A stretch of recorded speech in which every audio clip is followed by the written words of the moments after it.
Five former health secretaries and more than 40 health professional organizations are calling for truth and transparency regarding the 42 billion peso procurement of personal protective equipment for healthcare workers.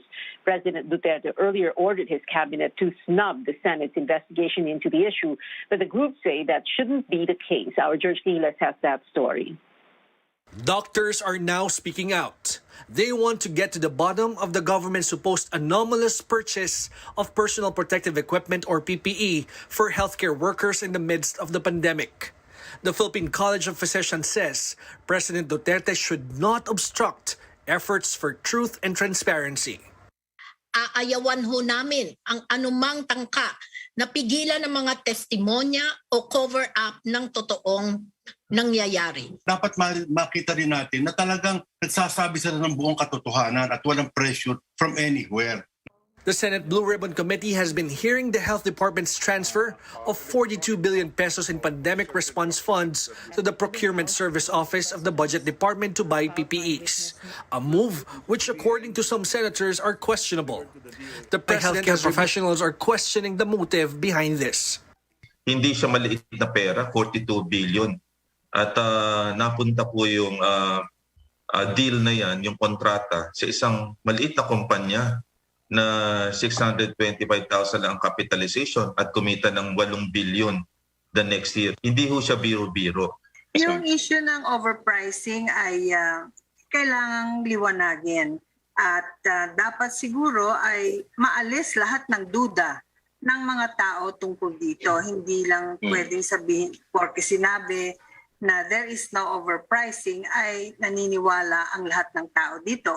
The group is also calling on the Senate for a speedy but diligent hearings, so cases may be filed before the Justice Department or the Ombudsman in case pieces of evidence will point to negligence and corruption of some individuals. They are also asking for the public's support in searching for the truth. We need to move on. Kailangan ho nating magtrabaho and hindi ho tayo makakapagtrabaho, lalong-lalo na po ang DOH, kapag itong issue na ito ay hindi masagot.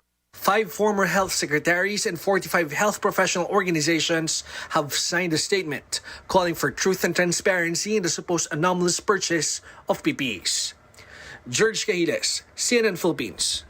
The Health Department says it respects the opinions and recommendations coming from different sectors. This is in reply to the statement of leaders of medical groups airing their support for the Senate Blue Ribbon Committee's probe into COVID-19 response fund spending.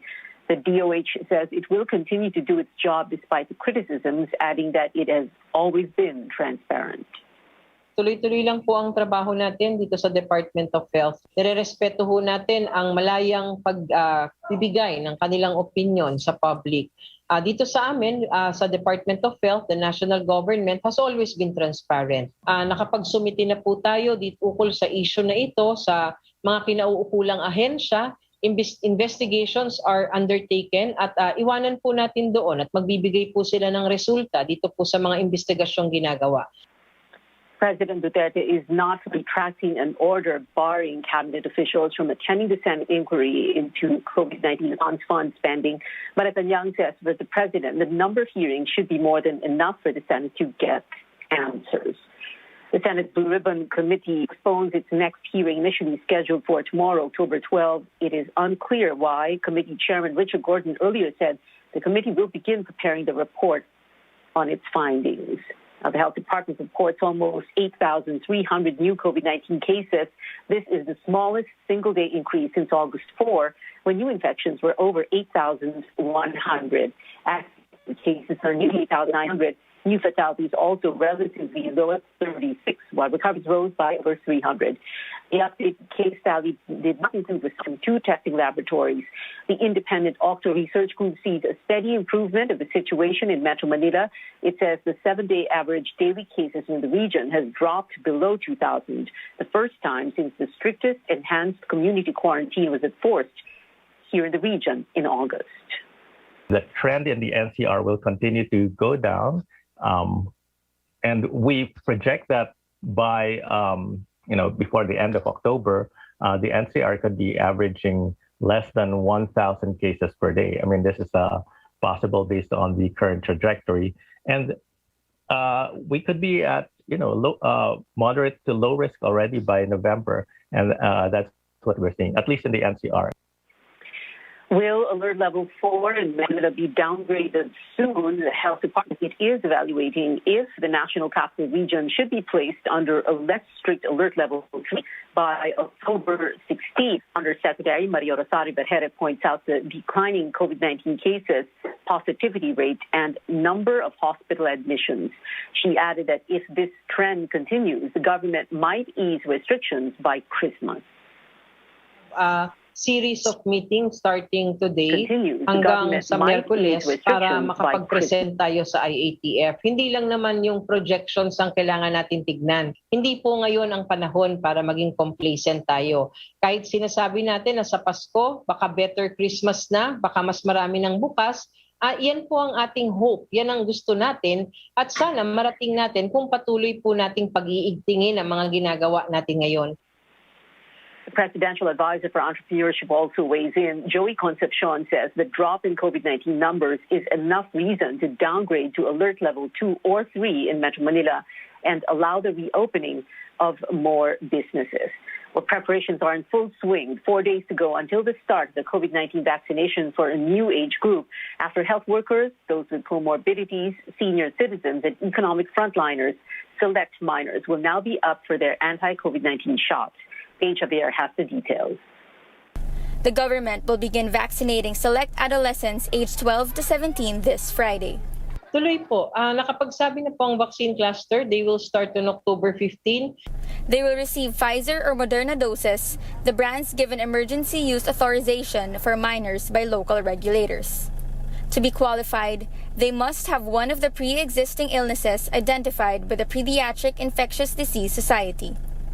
The minor, as well as the parent or guardian, must give informed consent and provide a certificate as proof of the comorbidity. The pilot run will be limited to 8 hospitals in Metro Manila. The health department says this will allow monitoring of possible adverse reactions. Makati Medical Center Director Dr. Saturnino Javier says it's all systems go for the initial rollout. Everything is there already, including emergency response teams and everything. So it's basically just a different group that we will now be dealing with. Unlike the previous rollout, they will only allow on-site registration to avoid problems with master lists. The rest of the process will be the same. Then inoculation. Javier says unvaccinated companions of minors can also get their shot during the pilot run. The child cannot naman come here on their own, right? They will really have a companion or caregiver or a parent with them. So if they are not yet vaccinated, we can also vaccinate them so that we expand the reach of the vaccines. He adds, they have received a good response so far from patients and healthcare workers with children. But for some parents and kids, hesitancy remains an issue. Nag-iisip pa po ako kasi po 'di ba yung sa Dingbasya. Yun po ang iniisip ko ngayon. Opo, para po ano? Bakit? Para po makapagbalik na po ako sa face-to-face class. Tapos po maiwasan po yung pagkalat ng virus. Parang hindi. Ako nga hindi pa eh. Natatakot sa mga nababalitaan yung mga nababasa namin na mga pangit na epekto. Javier reiterates the need to protect minors from COVID-19. The fear of the side effects should be nullified by the concern for the welfare and well-being of our children. Authorities aim to expand the rollout to hopefully allow minors to go out and return to school. Paige Javier, CNN Philippines. Coming up on more countries imposing restrictions for vaccinated people. We have the latest from Australia and Singapore.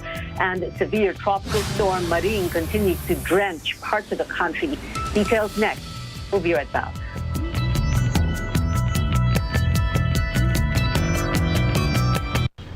Nagsimula sa isang pangarap. Ako na po, ma'am. Ika'y tutulungang ibahin ang buhay na nakasanayan. Naka 24 months ka na sa pag-ibig. May panghulog na ako sa motor.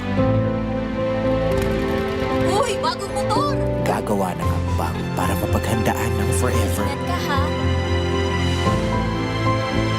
At harapin ang bukas nang may maaasahan. Simulan mo na ang forever mo ngayon. Fund your forever with Pag-ibig Fund. Register today. For my babies, only vet-approved Nutri-Chunks puppies. The only one with active boost and prebiotics na pampalisto. Made with real meat with essential nutrients to help them grow strong and healthy. Happiness! Listo, ganado sa Nutri-Chunks puppies.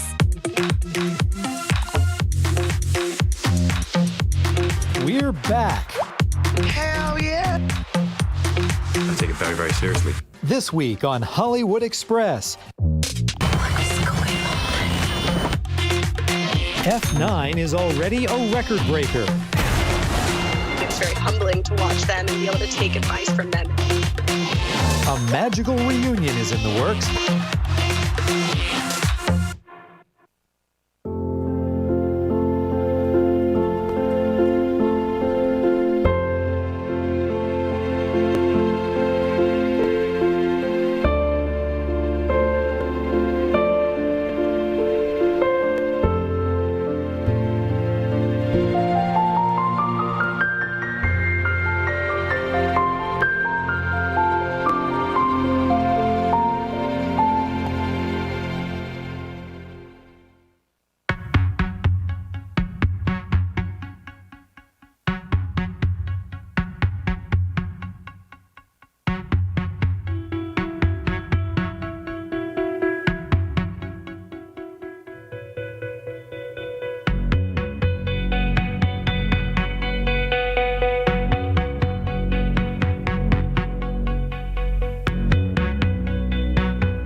Newsnight, where we go above and beyond the headlines to check on the weather. Heavy rains forecast in many parts of the country due to severe tropical storm Maring. Expect heavy to intense with at times torrential rains in Batanes. The same will be felt over the northern portion of Cagayan, the Babuyan Islands, Ilocos Norte, Ilocos Sur, Abra, Apayao, Mountain Province, and Benguet. Maring will bring moderate to heavy with at times intense rains over the rest of Cagayan, Ilocos region, and the Cordillera region, while light to moderate with at times heavy rains forecast in Central Luzon and the rest of Cagayan Valley. Maring was last spotted east-northeast of Apari, Cagayan. Pagasa says it is expected to leave the Philippine landmass tomorrow morning. Now, beginning tomorrow, gasoline prices of Caltex, Clean Fuel, Petrogas, Phoenix Petroleum, and Sea Oil will increase yet again by $1.30. These fuel firms will raise diesel prices by a hefty $1.50 per liter, while Caltex and Sea Oil will impose $1.45 increase per liter of kerosene. This is the seventh straight week of pump price hikes in Metro Manila. Gasoline prices now stand at 50 to 60 pesos. Diesel prices at 45 to 50 pesos and kerosene prices over 50. Other fuel firms have yet to announce their price adjustments. News overseas now. A major city in Australia is reopening its doors after months of strict lockdowns because of the Delta variant. Fully vaccinated residents in Sydney can now go to pubs, gyms, restaurants, and shops. This after the city hit a 70% inoculation rate. Over 5 million residents have been under tight restrictions since June. New South Wales Premier Dominic Perrottet says if everyone does their part, they can open up even more. Singapore is welcoming more travelers without the need to quarantine. The new rule for fully vaccinated people takes effect on October 19. Visitors from the U.S. and 10 other countries may enter Singapore under the vaccinated travel lanes. Officials say they want to rebuild the country's status as an international aviation hub. Last week, Singapore signed an agreement with South Korea to exempt inoculated travelers from quarantine beginning November 15th. While other countries are easing restrictions on the vaccinated, the U.S. is bent on developing vaccines for children under 5 years old. Former U.S. Food and Drug Administration Chief Scott Gottlieb says vaccines for these children may not come until next year. He explains clinical trials take at least 6 months in the first phase and 2 years in the second. Gottlieb says he's confident the studies can be completed by the first quarter of 2022. Now, Taiwan puts its military on full display Sunday in an extraordinary show of defiance towards Beijing. A parade marking the anniversary of the Chinese Revolution allowed Taiwan to showcase some of the island's most advanced and sophisticated weapons. CNN's Will Brookley was at the National Day Parade. He was live from Taipei. This may not match the massive scale of military parades in mainland China, but for Taiwan, this is an extraordinary sight. 4 kinds of domestically produced missiles rolling through the capital in front of Taiwan's presidential palace, an ominous sign of escalating regional tensions. Taiwan's military has never played a more prominent role, at least in recent history, as it has this year. And while the overall atmosphere is festive, this island is increasingly concerned about the behavior of mainland China. Provocative behavior.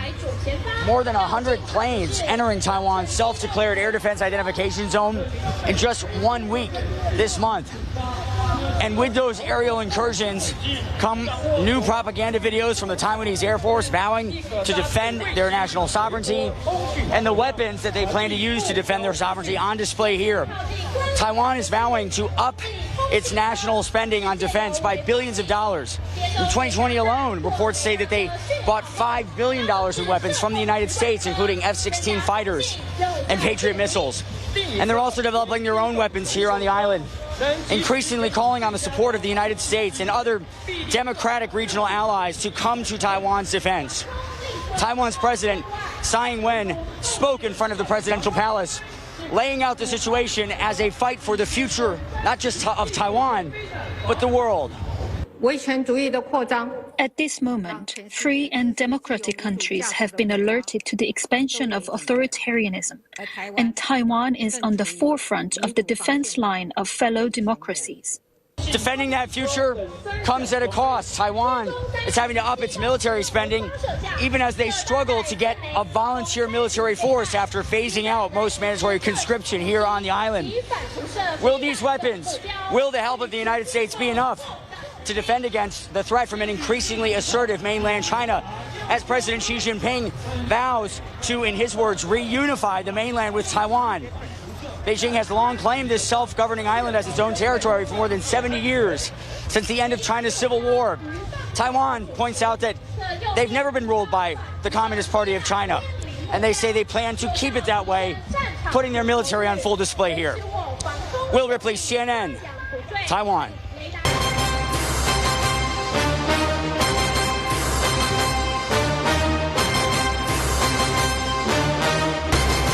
Filipinos who want to vote in the 2022 elections have 3 more weeks to register. Our Melissa Lopez talks to some of them who endured long lines and bad weather. Hundreds of Filipinos hoping to vote in the 2022 elections again line up at dawn on day 1 of the extended voter registration period. Lines were still long, with early birds learning from previous failed attempts. At the COMELEC office in Quezon City, people camped out on the street for hours. 12 midnight, nandito na kami. Alas 12 ng gabi. Nakailang balik na kasi kami, hindi dito pero sa iba-ibang satellite. Nakapag-try na kami mga 5 beses na. Pang-anim na to. Dati, mga oras kami dumadating, cut off na agad. Ganun. It took a lot of pressure from Congress for COMELEC to grant the extension, which started Monday and will last until October 30th. That's from Monday to Friday between 8 a.m. until 5 p.m. Over 63 million have registered with the poll body so far, but groups say there are over 70 million Filipinos qualified to cast their ballots come May 9th, if only they sign up as voters. Except for reactivation of the listed voters, which may be done online, new registrants and those transferring districts need to show up personally at their local COMELEC office to submit their papers and biometric data. At this site, only 300 applicants are processed daily. One should bring a pen and a government-issued ID, including a photocopy. Face masks and face shields should be worn at all times. The lines are still long, but it's not as bad as before, considering that only residents of Districts 3 and 5 of Quezon City have to go here. COMELEC says voter registration in malls is still preferred by many for greater convenience. But those who had to wait here had to endure the sun's heat and later sudden rain. Still, many say all the trouble is worth it. Baka po maging game changer yung boto ko eh. Baka yun yung maging deciding factor. Sayang naman. Others were determined to register as they already know who to vote for after last week's filing of candidacies. Nakapili naman na kami. Sabi naman nila, mabilis lang kanina, ngayon lang tumagal, tapos naubos na yung sa kabila, yung dito hindi na gumalaw. Gusto ko yung gagawa ng tama, yung pipiliin ko yung bago ngayon. Aspiring voters clamor for change, which they believe can be achieved with each of their votes. Melissa Lopez, CNN Philippines. Presidential aspirant Senator Bato de la Rosa admits to being a last-minute bet of PDP Laban. He said at 3 in the afternoon on Friday, he got a call from PDP Laban President, Energy Secretary Alfonso Cusi, asking him to file his COC as stand-bearer. That was 2 hours before the 5 p.m. deadline. De la Rosa said he was surprised, although he really was the party's second choice after Senator Bongo, who's now running for vice president instead. De la Rosa reiterated he will withdraw his presidential bid if Davao City Mayor Sara Duterte changes her mind and seeks the presidency.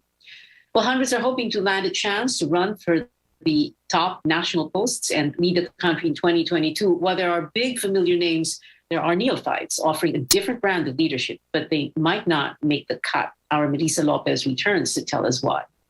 Binigyan po ako ni God ng message.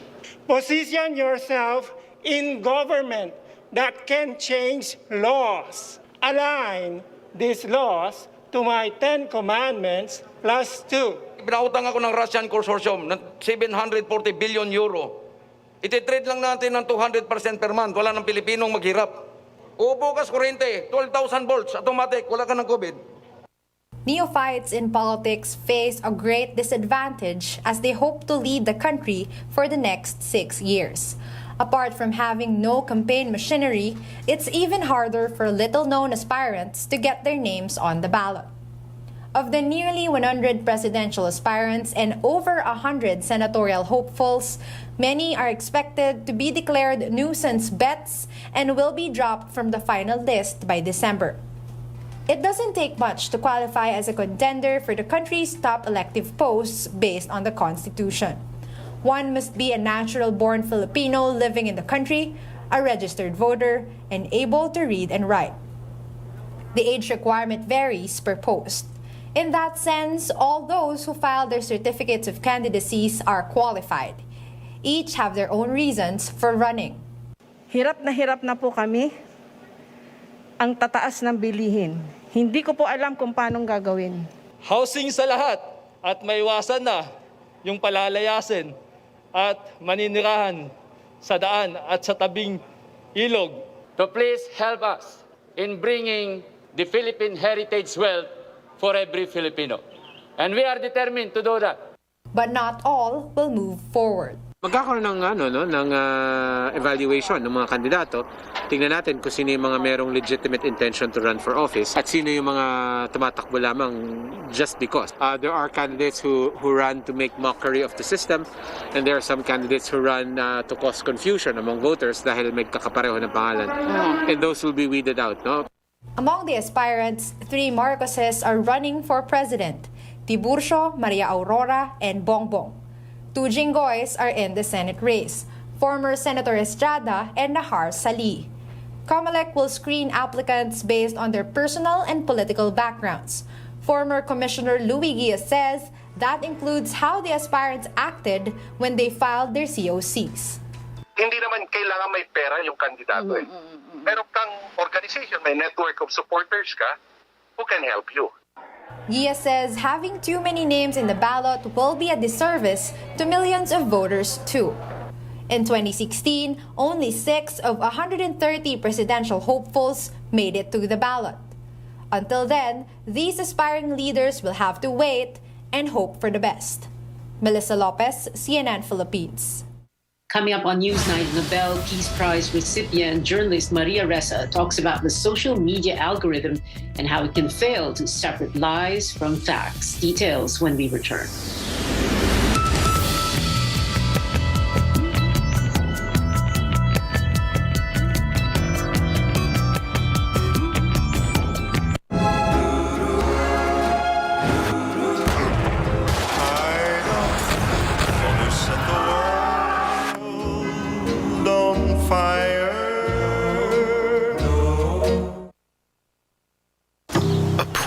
Is not always easy to keep. But when it is to the ones you love, it's unbreakable. For all your unbreakable promises, Ford Everest. Gumagaan ang inuman pag sunbigla. Hoy, musta? Ako, stressed sa work, kaya ini-imagine kong nasa beach ako. Tapos ng mabigat na araw, mag-inuman with friends and sunbigla. Ulitin natin to. Ang alin? Imagine? Hindi, mag-inuman. Sunbigla.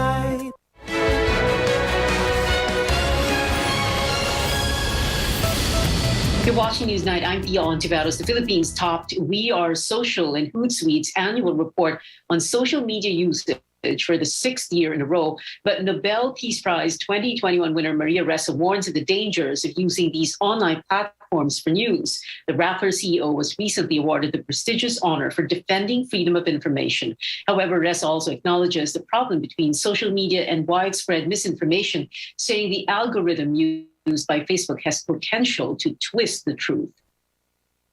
It spreads lies laced with anger and hate faster and further than facts. What that does is it divides society and radicalizes if you're a user. So when you say a lie a million times, it becomes a fact. When you don't have facts, you can't have truth. When you don't have truth, you can't have trust. If you don't have this, you don't have a shared reality. You can't have democracy. You can't have any kind of meaningful human interaction to solve the existential problems we face, coronavirus or climate change. Congratulatory messages from a number of local and international personalities are pouring in for Ressa. Now, these include presidential spokesperson Harry Roque, who earlier today said Malacanang is very happy for the victory. Ressa and Rappler's detailed coverage of President Duterte's drug war was previously cited by the Nobel Prize in giving the award. But Roque added that this was not a slap on government, denying that there has ever been any media censorship or a chilling effect among journalists in the country. Catch Maria Ressa on the final word later tonight at 9.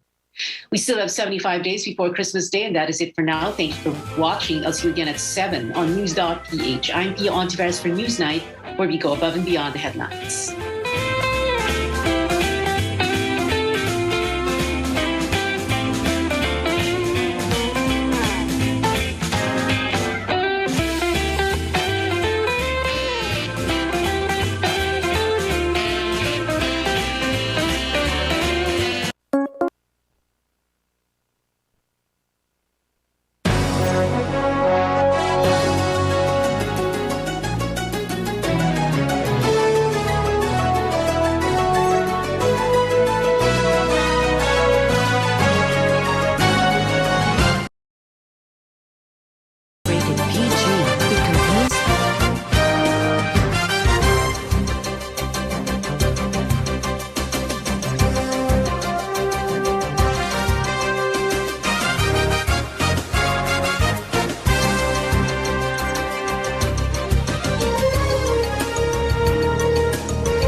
Diabetes is a growing problem here at home, with almost 4 million Filipinos living with the disease. But awareness and better management of its complications can help them live healthier as well as happier. One of the complications is diabetic retinopathy. It happens when high blood sugar levels lead to damage in the eyes, and it typically causes mild vision problems at first. But it could eventually lead to blindness if not managed properly. Diabetes is a growing problem here at home, with almost more about diabetic retinopathy living with the disease. But awareness and better management of its complications can help them live on CNN Philippines. Is diabetic retinopathy. It happens when high blood sugar levels lead to damage in the eyes, and it typically causes mild vision problems at first. But it could eventually lead to blindness with diabetes have some degree of diabetic retinopathy. We'll talk more about diabetic retinopathy and even pre-diabetics are at risk of developing treatment. I'm Dr. Freddy Gomez, and welcome to Med Talk Health Talk on CNN can help prevent complications and improve your overall health. So let's welcome our guests for today. With us is Dr. Ricardo Papa. He's an ophthalmologist and the Vice President of the Vitreoretina Society of the Philippines. 1 in 3 people We're also joined by Dr. Lizette Lopez, who's an internal medicine specialist and every other diabetic and I'll start the discussion with Dr. Rob. Let's talk about what happens when taking active steps to manage it as early as now can help prevent complications and improve your any symptoms. So that is actually the dangerous part, because the patients, they think everything's going fine, and then later on when they start to develop the complications of diabetic retinopathy, that's when they start coming in, and by that time sometimes it's very difficult to reverse the changes that have happened. So that's why our advocacy is to screen early, to catch it early, and to treat it early and prevent the complications of diabetic retinopathy. Dr. Lizette, how does someone develop diabetes? Let's explain that to our viewers. Diabetes, it's a complicated disease in a way. So what happens is there's 2 insults. Generally, there's a genetic component, but not always required. And then we have the lifestyle part, which a lot of people are familiar with, wherein if we have the poor diet in terms of higher sugar intake, yung mahilig sa chocolate, ice cream, and all of that, as well as the carbs. So in Asia, especially in the Philippines, we like our carbohydrates. We have it in our drinks. We have it in our rice. We have it in our everything, in the food and the desserts and everything else. That is a big factor as to why there is a high prevalence of diabetes in our country. Dr. Rob mentioned that during the initial phases, the symptoms are very mild or hardly any symptoms at all. But are there any red flags, Dr. Rob, that our viewers, especially our viewers with diabetes, should watch out for? They can have perfect vision, but there are changes already happening. So if you do get symptoms, these symptoms can be very mild. You can have blurring of vision, slight waviness of vision. You can have floaters. Floaters are these black spots floating in the field of vision. So any small changes like that, but they are non-specific, meaning these changes or these symptoms aren't specific to diabetic retinopathy. They can indicate any sort of retina condition in the eye. So when they see those, they should immediately go to their ophthalmologist. Dr. Rob, what other factors aside from having diabetes can contribute to having a more severe form of diabetic retinopathy? When we have diabetic patients, we always tell them, or I always tell them, you have to go to your cardiologist or endocrinologist. You have to manage, aside from your diabetes, aside from managing the blood sugar, you have to manage your blood pressure, you have to manage your cholesterol levels, because it's been proven that if these are elevated, the progression of retinopathy will also be faster. Now, Dr. Lizette, we have generally 2 types of diabetes, either type 1 or type 2. Now, for diabetic retinopathy, are both of these, either type 1 or type 2, people at risk of developing diabetic retinopathy? It has to do with the pathophysiology, or the cause of the diabetic retinopathy is because of the high sugar. So whether they have type 1 or type 2 diabetes, then they can have diabetic retinopathy. For type 1 patients, we generally tell them to get the screening or to get their eyes checked with the ophthalmologist 5 years after the initial diagnosis of type 1 diabetes, because it presents immediately. So people would go to the hospital once they have the symptoms, and that's soon after the disease starts. For type 2 diabetes, because generally people may have it for a while, for years, without really feeling it or without knowing that they have diabetes. So the moment it's diagnosed, we tell them to get screened for diabetic retinopathy already. The longer a person has diabetes, the more likely they'll develop diabetic retinopathy. Dr. Rob, there are actually 2 types of diabetic retinopathy. Could you explain this to our viewers?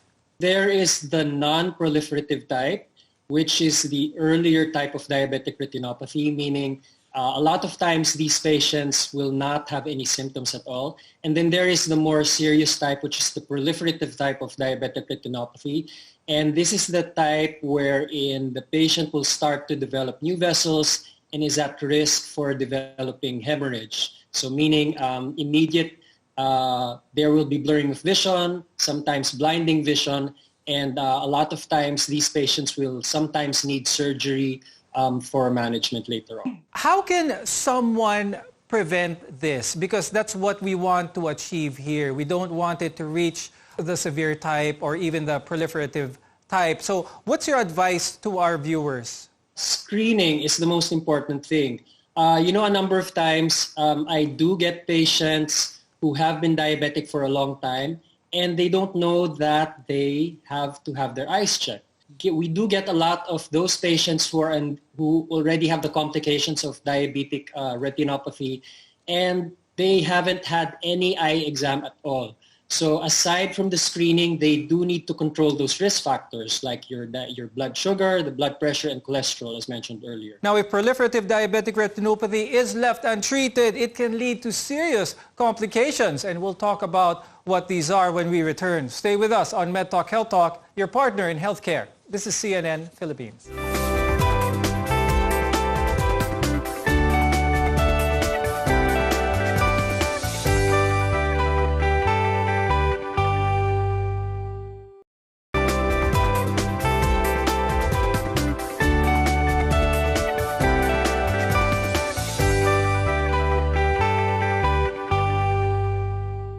I'm Dr. Freddy Gomez, and welcome back to Med Talk Health Talk. When you're living with diabetes, complications may develop over time.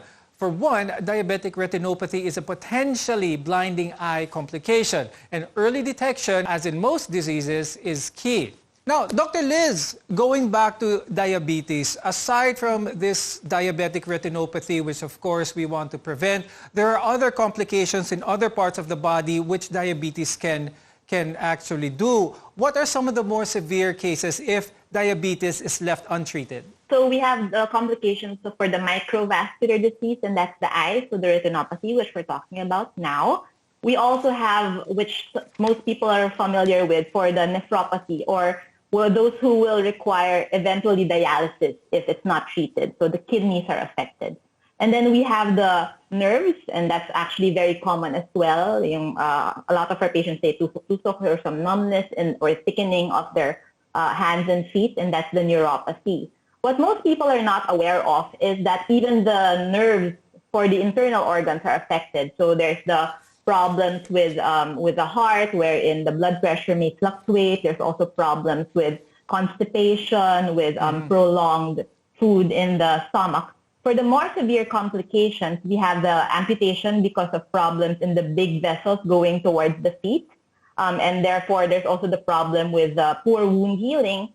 And then, of course, we have the strokes and the heart attacks, because there are problems already with the blood vessels in the heart or the blood vessels going towards the brain. Going back to Dr. Rob. Dr. Rob, so it can be hand in hand. Someone with diabetes can not only have diabetic retinopathy, but other factors in their body as well. But focusing on the extreme side of diabetic retinopathy, you talked about some hemorrhages. What will the patient feel kapag malala na yung kanyang diabetic retinopathy? The main thing is really blurring of vision. So you can get macular edema, and then you can also get vitreous hemorrhage and something known as tractional retinal detachment. So a lot of the symptoms there are basically blurring of vision. If you get blood in your vitreous area, so the vitreous is this gel which is normally clear, and when that fills up with blood, it will cover your view. So the doctor cannot see inside to check the retina. The patient can't see out of his eye to see anything else. Dr. Rob, many people might be asking if they reach this point and they do lose their vision because of those factors, which one here are reversible and which ones are permanent? Both are reversible. So when you have macular edema, there are various treatments that we can give. You can give injections of a medication. You can give laser. For vitreous hemorrhage, you can do surgery if it's not clearing after a certain period of time. When you talk about being reversible, sometimes if the macular edema is there for such a long period of time, it's very difficult to reverse. And that's what I was referring to earlier when I said that prevention is always better than cure, because when you get these changes, it's very hard to reverse the changes. So we can clear the blood, But if there's damage that happens to the macular area, it's very hard to bring the patient back to his normal 20/20 vision. So again, if you're watching, please get yourself screened if you haven't already. Dr. Rob, I'd like to also talk about a very common eye condition that a lot of our viewers know about, and that is glaucoma. Could you talk about the link between glaucoma and diabetic retinopathy? So glaucoma is a condition wherein the optic nerve of the eye is affected. It's caused by a series of changes in the eye, and most common of which is the rise in intraocular pressure. So the eye has a certain pressure level, and if it rises beyond the normal levels, the optic nerve becomes choked, blood cannot flow very well to the optic nerve, and eventually it dies. So the link between diabetes and glaucoma, it's usually the end stage. So when you have a lot of proliferation of these new vessels, they will block the angles in the eye. Dr. Liz, I'd like to go back to diabetes ulit para doon sa mga hindi aware, because it's very easy to not know na diabetic ka na pala or pre-diabetic ang isang tao. What's the best test for someone to undertake to know their glucose status? It should be, the screening is for the fasting blood sugar, so that's an 8-hour fast with no fluids and nothing, no food, of course. And then also an HbA1c, although we have to make sure it's a good quality HbA1c because there are a lot of laboratories which may not have the best quality HbA1c. Okay. The fasting blood sugar for normal is less than 100. For 100 to 125 is the impaired fasting glucose or yung papuntang diabetes. And then 126 and above is diabetes. And for the HbA1c, it is less than 5.7% for normal. And then pre-diabetes is 5.7 to 6.4%, above 6.5% and above is diabetes. Dr. Rob, let's talk about screening now for diabetic retinopathy. Explain to our viewers what this entails. A lot of our viewers would like to know, is this painful? Is this tolerable? Tell them how it goes. When you have an appointment with your ophthalmologist, they will do the basic examination. They'll check your vision, check your refraction, check the pressure of the eye. And one of the final examinations that they do is they dilate the pupil. So the pupil is this black hole in the middle of your iris. So normally it's small, it's about 2 to 3 millimeters. So we will place drops in the eye to dilate it to about 8 to 9 millimeters. And this allows us to see the back part of the eye, which is the retina. So it's not painful, but you will get a lot of glare when you go out. So we tell patients that you will have a hard time reading near objects because you cannot accommodate. And 2, you will have difficulty if there's bright light out. So you will have a lot of glare. So wearing of shades will help out. But definitely it's not painful. When it comes to these screening tests, where should our viewers go for the most accurate results? Any ophthalmologist should be able to do that. If you tell them that you are a diabetic and you want to have your retina checked, or even if you just tell them that you're a diabetic, most of them should know enough to do a retina exam. So some of these major hospitals, they will take a photo of your retina, and this, once it gets read, it will indicate there if you do have changes from diabetes or not. Apart from regular screening, managing diabetes is an effective way to prevent diabetic retinopathy. We'll talk about the best practices when we return. We want to be your partner for a lifetime of good health, so stay with us here on CNN Philippines.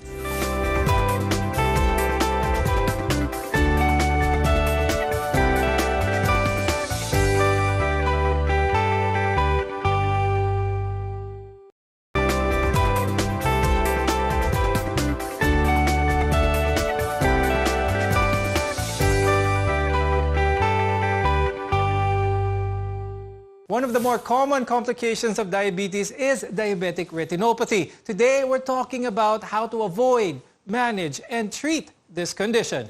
I'm Dr. Freddy Gomez, and this is MedTalk Health Talk, where your health always comes first. Sometimes, diabetic retinopathy can't be prevented. Symptoms often don't appear until the condition progresses. And we mentioned that regular screening is key in preventing severe vision loss.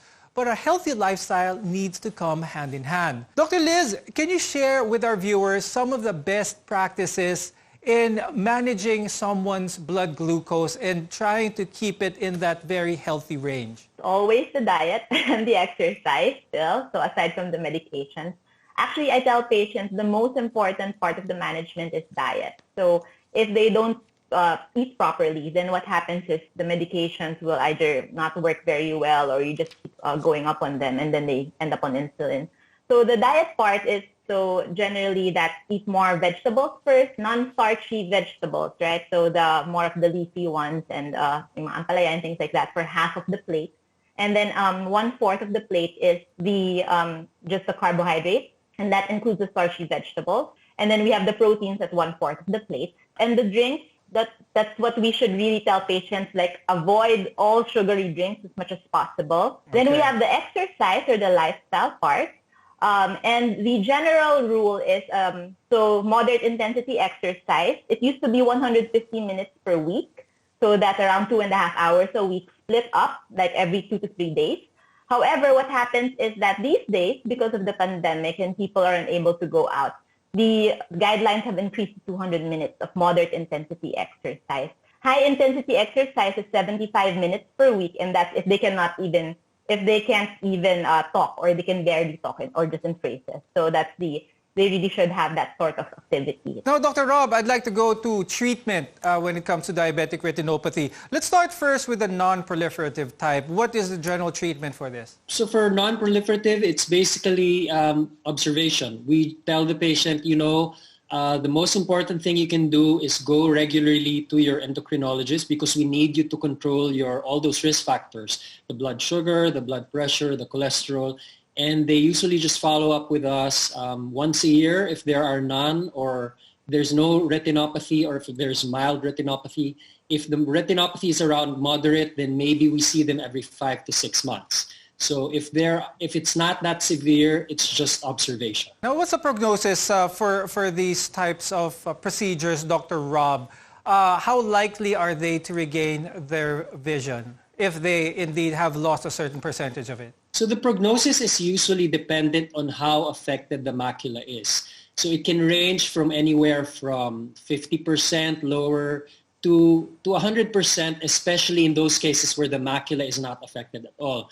So if you have traction, when you say traction detachment, when you have proliferation, when you have blood, eventually the blood settles down, it forms membranes over the retina. The membranes can pull, and from being an attached retina, it gets pulled and it becomes detached. So if the macula is detached, the prognosis is guarded, meaning we don't know if the vision will return even if we put the macula back in place. So the patient should be wary if the macula is affected. Dr. Rob, how often should people or diabetics screen for diabetic retinopathy? Type 2 diabetics, they should see an ophthalmologist right away. Why? Because we don't know when their diabetes started. It could have started. Sometimes they tell me, Doctor, I was diagnosed with diabetes yesterday, but when I look into their eye, I already see proliferative retinopathy. And I tell them, your diabetes has probably been in there for about 3 to 5 years.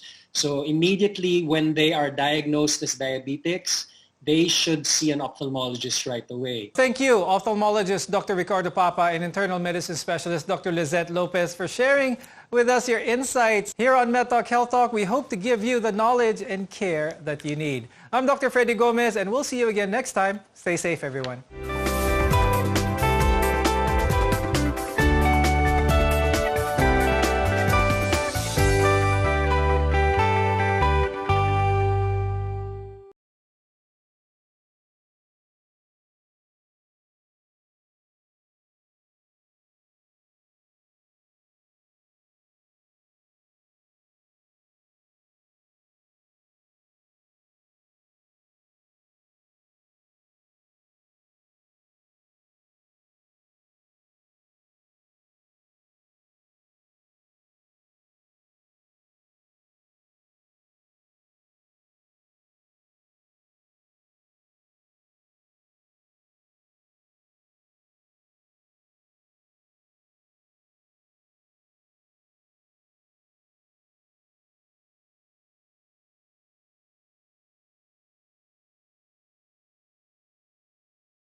paalala mula sa NGC. Ang ganda ng saranggola ko! Doon tayo sa may tore. Mahangin daw kasi doon. Oops! Alam ba ninyo na bawal magpalipad ng saranggola malapit sa tore? Bakit naman? Kasi kapag dumikit ang saranggola sa tore o sa linya, maaaring masunog ito na pwedeng maging sanhi ng malawakang brownout. Posible rin kayong makuryente. Naku! Nakakatakot naman yun. Sige, sa ibang lugar na lang tayo maglaro. Kapag nakakita ng ganitong gawain, i-report agad sa 0917-847-6427 o 0918-847-6427. Isang paalala mula sa NGC. Dumating na ang Res Bakuna kasangga laban sa COVID-19. At dahil ang dating nito ay by batches din ang babakunahan. Sa Priority A na grupo, una na ang ating health frontliners. Susunod ang mga mahal nating seniors. Pagkatapos ay mga taong may ibang karamdaman, mga frontliner na non-medical. At susunod ang mga kapuspalad. Mag-abang lamang dahil may priority groups B and C pa. Patuloy nating suportahan ang Res Bakuna at maging bahagi tayo ng Bida Vaccination. Let's be the solution plus sa COVID-19. B. Bawal walang mask at face shield. I. Isanitize ang kamay at iwasan ang kulob na lugar. D. Dumistansya ng 1 metro at limitahan ang pisikal na interaksyon sa iba. A. Alamin ang tamang impormasyon. Plus, suportahan ang FDA-approved na bakuna. BIDA Plus. Bida Solusyon Plus sa COVID-19. Lolo, Lola, 1 taon na tayong nahiwalay dahil sa quarantine. Miss na po namin kayo at inyong masasarap na luto at pag-aalaga. May bakuna na raw po sa COVID-19. Kunin niyo po ha. Kapag nabakunahan na ang lahat, makakapiling na muli namin kayo. Ingat po. Kung ikaw ay edad 60 pataas o may iba pang karamdaman, magparehistro na para sa Res Bakuna kontra COVID-19. Res Bakuna, kasangga ng bida at ni Lolo't Lola. Nanlalabo na ba ang inyong mga paningin? O kailangan mo ng proteksyon laban sa radiation? Ano pa ang hinihintay nyo? Pumunta na sa The Vintage Optical. Ang optical para sa lahat. Visit us at the ground floor, Gaisano Capital, Barangay San Roque, Iriga City. We offer free computerized eye examination. Free frame. Lente lang ang babayaran. Starts at 999 complete eyeglasses with anti-radiation lens. The Vintage Optical, the widest selection of optical signature frames and sunglasses. The Vintage Optical, ang optical para sa lahat.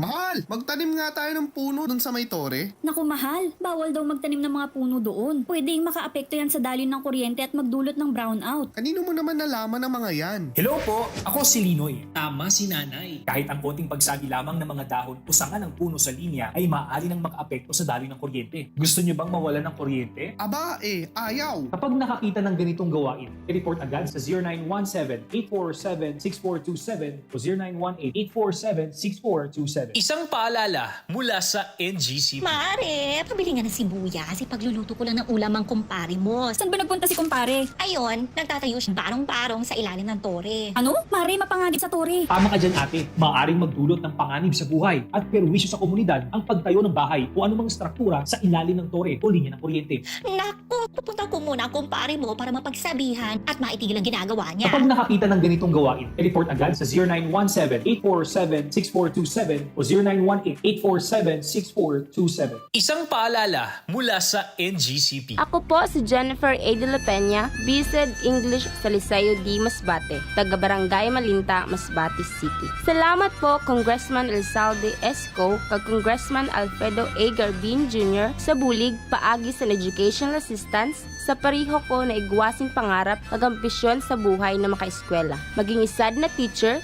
para makabulig sa komunidad kag sa akon pamilya. Salamat, ako Bicol Party List. Ako Bicol Party List. Katabang na, kasurug pa. Ako si Ernesto Salvador, 66 anos na po ako. Kahirap po talaga ang taxi driver. Ang madalas, hindi ako nakakahiye, hindi ako kakainom ng tubig, kaya siguro nagkaroon ako ng UTI. Dito sa likod ng tagiliran ko, nakaramdam ako ng pananakit. Tsaka nahirapan na akong umihi. May nakapagsabi sa akin, try ang Kidney Care. Ang Kidney Care ay may pomegranate panlaban sa mga toxins at nagpapababa ng creatinine. Sinubukan ko naman, siguro mga 1 linggo kong ininom, guminawa naman ng anong pikaramdam ko. Kaya tinuloy-tuloy ko. Hanggang sa nawala na yung nararamdaman ko sa tagiliran ko. Kahit mas matanda na ako ngayon, pakiramdam ko malakas ang aking katawan dahil inalagaan ko ang aking sarili. Ang Kidney Care ay mabibili sa Mercury Drugstore at mga suking butika. Ang Kidney Care hindi gamot at hindi dapat gamiting panggamot sa anumang uri ng sakit. Ano ba ang maaaring maramdaman matapos magpabakuna kontra COVID-19? Maaaring makaranas ng sakit sa ulo, lagnat, pagkahilo, sakit sa katawan o parte ng katawan kung saan binakunahan. Ngunit, huwag mag-alala, pinapaalala ng Department of Health, Bicol Center for Health Development na ito ay mga karaniwang reaksyon ng bakuna sa ating katawan. Isa lamang itong indikasyon na ang bakuna ay epektibo sa pagbibigay sa atin ng proteksyon laban sa COVID-19. Kung makakaramdam ng mga ito, mainam na mag-self-monitor o pumunta sa lugar kung saan kayo binakunahan upang mabigyan ng abiso kung ano ang mga dapat gawin. Suportahan ang Bida Vaccination, maging res bakuna para protektado laban sa COVID-19. RPN Provincial Stations, DZBS Baguio, DYKB Bacolod, DXXX Zamboanga, DXKO Cagayan de Oro, DXDX General Santos, DYKC Cebu, DZKI-IRIGA, DXKD Dipolo, DXKS Surigao, DXKP Pagadian, DXKT Davao, at DZRL Bata. RPN Provincial Stations. RPN Radio Philippines Network, Radyo Ronda, DZKI-IRIGA, member kapisanan ng mga broadcaster ng Pilipinas. We have come to conclude the days of broadcasting activity. Let us rest from the day's work and be awakened, refreshed, and renewed. God, in your mercy, we have this time to rest. We thank you for unfailing health and protection this day. Forgive us for our failings, for our selfishness towards one another, and open our hearts to forgiveness and reconciliation. Ease the burdens of the troubled and bring joy of those in sorrow. We prayed for the safety of the travelers, of those guiding the well-being of our nation, and for all those guiding with great responsibilities. Continue to shower your blessings to our families. Preserve the unity of our society. Amen. You have been listening to DZKI-IRIGA Radyo Ronda, a commercial radio broadcasting station owned and operated by Radio Philippines Network Incorporated as authorized by the National Telecommunications Commission with license number BSD-0029-2021, effective on January 1, 2021, valid until December 31, 2023. DZKI-IRIGA Radyo Ronda operates daily on 1332 kHz with a power of 1,000 watts. This station is under the supervision of RPN Engineering headed by Engineer Joar C. Malnegro, ECE number 11753. Its operation and maintenance are carried out by the following electronics and communications engineer and first-class radio telephone operators duly licensed by the Professional Regulation Commission and National Telecommunications Commission. Abi Lindon C. Toralio, ECE number 36558, Jameson T. Oco, 94-1PV 3794, Charlie P. Buenaobra, 93-1PV 7860, Felix G. Lagrimas, 93-1PNCR 4224, and Joaner L. De Villa, 031PV 25873. RPN DZKI-IRIGA Radyo Ronda is now signing off.